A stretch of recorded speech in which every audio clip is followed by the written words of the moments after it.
Malaysia will return more than 3,000 tons of non-recyclable plastic waste to the US, UK, Canada and Australia to avoid becoming a dumping ground for rich nations. Countries all over the world are getting rid of their plastic trash by sending it to other countries. In this global trash trade, some countries like Malaysia are becoming the world's plastic dumpsters. Here's why that's a problem.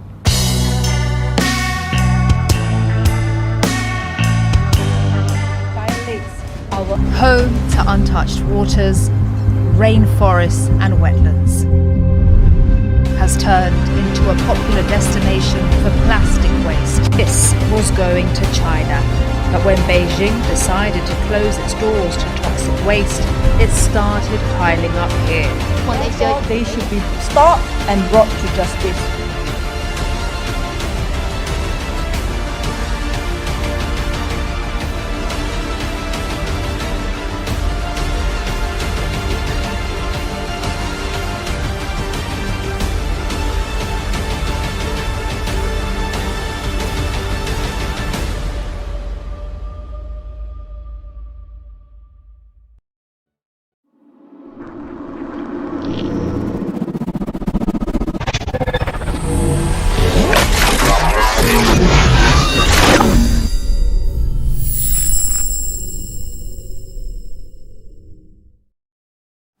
Assalamualaikum and hello everyone. Today we are going to present about plastic pollution in Sabah. This presentation will be presented by Abdul Fattah Amir as narrator, Adilah Hanim as scriptwriter, Lailatul Jamaah as assistant editor and Siti Nur Syafiqah as an editor. We hope that all of you enjoy this presentation and lend us your ears and eyes.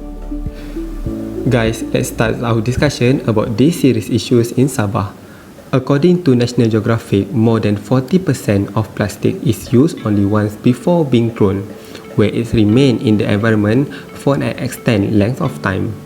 Plastic production has rapidly increased globally starting in early 2000 after the demand of it increasing since it has been widely used by main sector in the country. In 2010, the country mismanaged 0.94 million tons of plastic garbage with 0.14 to 0.37 million tons potentially ending up in the ocean. In 2016, Malaysia has become one of the largest plastic production industry with the total value of 30 billion ringgit were exported to plastic produced around the globe. As the packaging sector are the largest end use for plastic produced in our country, is about 16.8 kg plastic is consumed by Malaysian people and the number is keep rising due to highly usage and demand. In Sabah, tourism industry has rise fast but not quickly enough to handle disposal of rubbish, especially plastic. The Zero Single-Use Plastic Roadmap 2018 until 2030 was created by Malaysian to raise awareness among the local legislator. Kota Kinabalu Authority Action Plan has been prepared and plans to become a green city.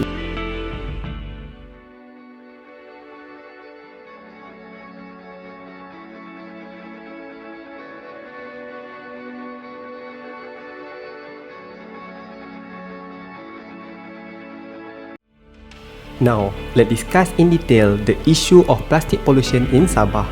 In Sabah, plastic pollution has gained attention in many academic forums or circles. This is because plastic pollution can harm the marine environment since the plastic waste will end up in the ocean or river. As we all know, Sabah is the third largest island in the world and has the most biodiverse marine habitat on the planet, which consists of 6 islands. According to Anton Ngoy in Sanakan Plastic Pollution Project, polystyrene boxes and mineral water bottles is the highest amount that's been collected in the ocean. Do you know that plastic bottles take at least 1,000 years to decompose, where each bottle leaks dangerous chemical into the environment along the way as it decomposes? It can be seen when there is no strict in enforcing the law nor the penalty are sufficient enough to educate the public. Economic policies are the main factor which make it difficult for the nation to combat against plastic pollution in the country, especially in developing countries where end up it will destroy the nature for developing process. Malaysia people are still lack of awareness which also contribute to plastic pollution, as there is no specific subject that teaching about environment since the primary school anti-tertiary education, which it may help to increase the awareness to environment, especially plastic pollution, in their life. Besides, discipline among Malaysia people is still low as they do not throw all the plastic waste into dustbin despite the river act as their mobile moving bin. Without cooperation between the local authorities and the residents in the area will change nothing and it could destroy the nature, which at the end, there are going to be more trash and plastic waste compared with marine life. In short, the government must come up with a new formula which will help the country reduce the plastic pollution or establish new laws in the country. For those who live in the beach or near the sea, there must be a guideline or standard operation procedure (SOP) that prohibited anyone to throw any plastic waste in the ocean. Lastly, increase the discipline among the youth is the most important part to reduce the plastic pollution. For example, countries like Japan, where they're taught for self-cleaning in school as to encourage them to the importance of having a clean environment and nature.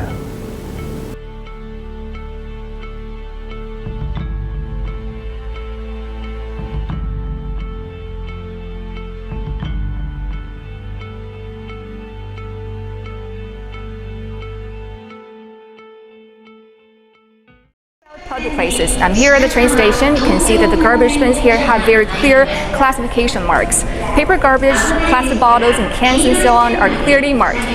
People can throw garbage into different bins according to categories.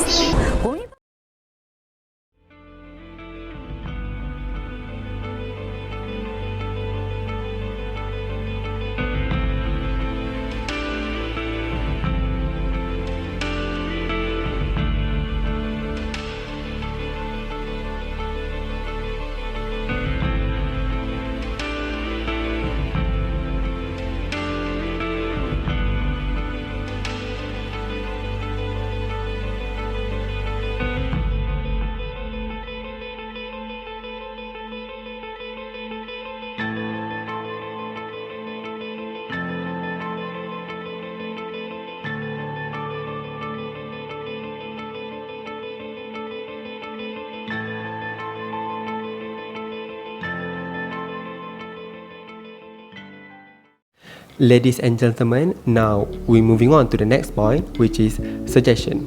Firstly, enforcing a nationwide ban on the use of plastic. This is because plastic is a major contributor to waste not only in Malaysia but around the world because it takes a long time to compose or decompose.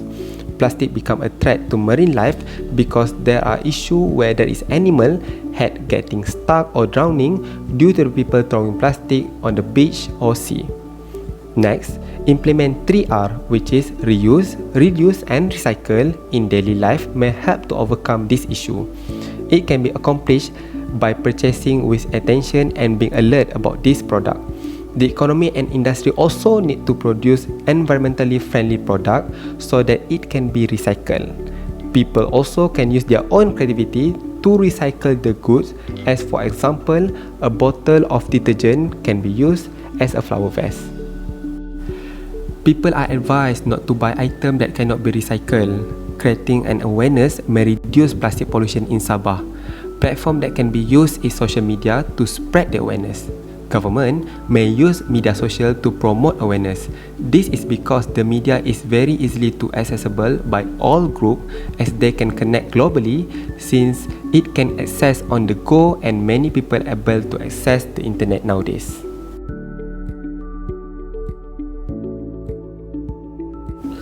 In addition, the government can work with the waste management agencies in the residential area.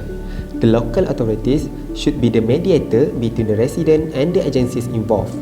Authorities need to conduct visits once a month to ensure waste management is in accordance with the 3Rs recommended by the government. With the cooperation of the agency, it is certain that the bins and garbage collection schedule can be coordinated with the residents.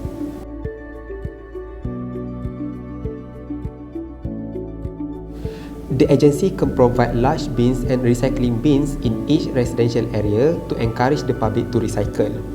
Therefore, with the availability of large rubbish bins, the community needs to carry out the responsibility to dispose of rubbish properly so that plastic pollution does not occur in the future.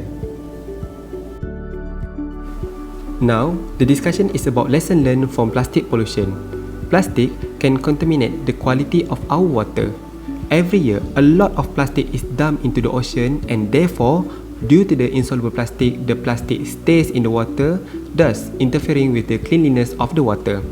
As a result, the society will be difficult to access clean water if plastic dumping in the ocean is left for the next few years. When people throwing plastic waste into landfill, the soil become damaged and affect the fertility of the soil. In addition, various disease carrying insect accumulated in the area, causing deadly disease.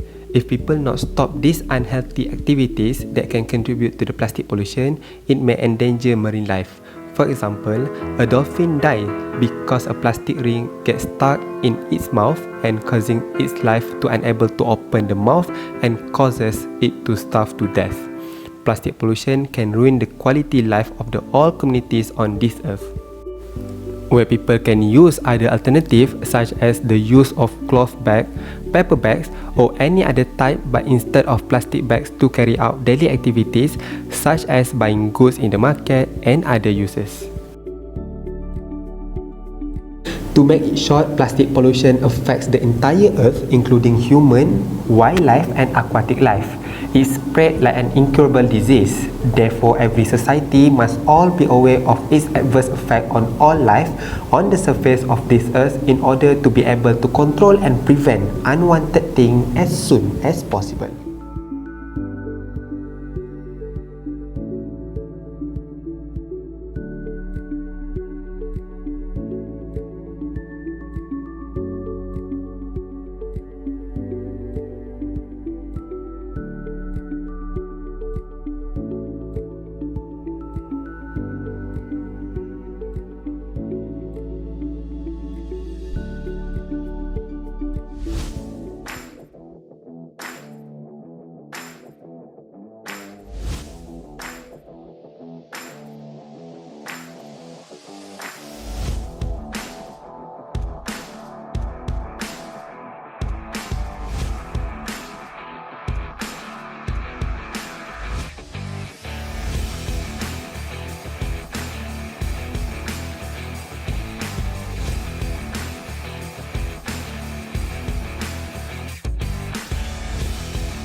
These plastic pollution issues, over than 40% of plastic is used once and then discarded, where it lingers in the ecosystem for an extended time frame. People and society may help by not using plastic bags, straw and bottles, recycling whenever possible, and disposing of waste correctly. Plastic pollution affects the whole world including human beings, fauna and wildlife. To manage and prevent undesirable things from happening as soon as possible, all societies must be aware of the harmful effect it has on the entire world surface. Plan on tossing out a piece of plastic that you used for like a total of 3 seconds, just remember that pretty soon that plastic may be headed back your way. So if you don't know, now you know.